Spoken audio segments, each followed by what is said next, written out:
তো কি খবর জি চাচা বন্ধুরা, তো সবাই কেমন আছেন? তো আশা করি সবাই অনেক ভালো আছে। তো এসটি ফানি অফিসিয়াল চ্যানেল থেকে আপনাদেরকে সবাইকে স্বাগতম। তো আজকে আমি কান্দরে আসছি, আজকে আমি সার ভাঙতে আসছি কান্দরে। দেখতে পাচ্ছেন সারগুলো মানে এখন আসেনি, এখন যাচ্ছি, ঠিক আছে। তো আপনাদেরকে একটা কথা বলবো, যেটা হচ্ছে যে যারা আমাদের চ্যানেলে এখনো সাবস্ক্রাইব করেনি, এসটি ফানি অফিসিয়াল যারা এখনো সাবস্ক্রাইব করেনি, অবশ্যই চ্যানেল সাবস্ক্রাইব করুন। অবশ্যই কিন্তু আপনারা আপনার ভিডিওগুলো দেখতেছেন, লাইক কমেন্ট শেয়ার কিছুই করতেছেন না, ঠিক আছে। তো আপনাকে একটা উদ্দেশ্য করবো, যেটা হচ্ছে আমার চ্যানেলটি সবাই সাবস্ক্রাইব করবেন। অনেকে ভিডিও দেখছেন কিন্তু সাবস্ক্রাইব করে না ভাই। তো সবাইকে একটা কথা বলবো, চ্যানেলটি সবাই সাবস্ক্রাইব করুন, ঠিক আছে। তো মানুষ যখন ভিডিও ছাড়ি তখন একটা মাথার মধ্যে একটা চিন্তা থাকে যে ভিডিওর ভিউজ আসছে না লাইক কমেন্ট করছে না কি করছে, ঠিক আছে। তো এটা চিন্তা নিয়ে মানুষ অনেকজন থাকে যে লাইক লাইক কমেন্ট দিচ্ছে না নাই, ঠিক আছে। তো আমি এরকম চিন্তা ভাবনা করি না, যেটা হচ্ছে যে আপনার যদি ভালো লাগে তাহলে লাইক কমেন্ট করবেন। কিন্তু ভিডিওর উদ্দেশ্যে বলতেছি, ভিডিও অনেক কষ্ট করি, একটা ভিডিও কষ্ট তৈরি করতে অনেক কষ্ট লাগে, ঠিক আছে। তো একটা ভিডিও তৈরি করতে গেলে অনেক কষ্ট লাগে। তা আপনারা যদি ভিডিও করেন তা আপনারা বুঝতে পারবেন কেমন কষ্ট লাগে। আর যেটা হচ্ছে যে আপনারা যারা সাবস্ক্রাইব করেন না, সাবস্ক্রাইব অবশ্যই করবেন। কেন? আমি অনেক কষ্ট করে একটা ভিডিও তৈরি করি। এই ভিডিওর মাঝে যদি সাবস্ক্রাইব যদি না আসে তাহলে কেমনটা লাগে, আবার যদি সাবস্ক্রাইব যদি কমে যায় তাহলে কেমনটা লাগে, ঠিক আছে। তো আমি কয়েকদিন ধরে একটা ভিডিও পোস্ট করছিলাম, যেটা হচ্ছে যে একটা ভিডিও পোস্ট করেছিলাম, তার মধ্যে একটা সাবস্ক্রাইব আছে, একটা সাবস্ক্রাইব মধ্যে তার আবার সাবস্ক্রাইবটা আবার কমে গেছে। তো মনটা সবার কেমন লাগছে, ঠিক আছে। একটা সাবস্ক্রাইব উঠছিল তখন আমার খুব ভালো লাগছিল। পরে যখন রাতে যাই, রাতে যে আমি চেক করেছিলাম না, তখন এই সাবস্ক্রাইবটা আবার কমে গেছি।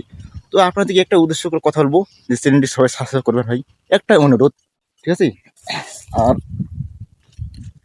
আমি একটা নতুন পেজ খুলেছি, পেজের নাম হচ্ছে এসটি ফানি অফিসিয়াল। যদি চান তো অবশ্যই ওইটি ডিসক্রিপশন লিঙ্ক দিয়ে দেবো, ওইটা সবাই ফলো করতে পারেন, ঠিক আছে। তো দেখতে পাচ্ছেন আমার সারগুলো এখন ভাঙতে হবে। এই যে সার আমার বাবা টলি দিয়ে সারগুলো আনছিল, ঠিক আছে। সারগুলো এখন ভাঙতে হবে। তো আমাদের এখানে একটা ধান চাষ করা হয়, যেটা হচ্ছে যে এখানে খালি ধানের চাষ করা হয়, তাছাড়া অন্য কিছু চাষ করা হয় না, দেখতে পাচ্ছেন। তো এখন এগুলো আমাকে ভাঙতে হবে, ঠিক আছে। তো ভিডিওটি সম্পূর্ণ দেখবেন। আর ভিডিওটি এখন পরে শেষ করবো না, তো পরে একটু শেষ করবো, ঠিক আছে। আর এগুলো কিন্তু টলি দিয়ে আনা হয়েছে। তো এখানে আমাদের 15 কাঠা মতো মাটি আছে, তো দেখতে পাচ্ছেন। তো আমাদের কান্দরটা বিশাল বড়, দেখতে পাচ্ছেন। তো ভিডিওটি আজকে দেখতে থাকুন, আর লাইক কমেন্ট শেয়ার করবেন। এখন আমি সারগুলো ভাঙবো, ঠিক আছে। আর ক্যামেরা ধরার মতো আমাদের কেউ নেই, তো আমি একাই ভাঙবো সারগুলা, ঠিক আছে। তো বন্ধুরা, ক্যামেরা ধরার মতন কোনো লোক নেই, আমি আলির মাথা ধরে আলির মাথার ক্যামেরাটা মোবাইলটা থেকে আমি ভিডিও করতেছি, ঠিক আছে। তো দেখুন আমি কীভাবে সারগুলো ভাঙি, ঠিক আছে। দেখতে পাচ্ছেন সারগুলো এভাবে গিয়ে করতে হবে।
তো বন্ধুরা, এগুলো সার দেওয়ার কারণটা হচ্ছে আমাদের এখানে যখন ধান আবাদ করা হবে না, তখন মাঠটা যদি আমার মতন যদি ধানটা আবাদ হয়, তার জন্য এই সারগুলো দেওয়া।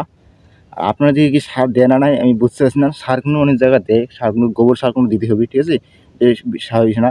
তো ভিডিওটা অনেক লম্বা হয়ে যাচ্ছে, ভিডিওটা আজকে আমি এই পর্যন্ত শেষ করে দিলাম।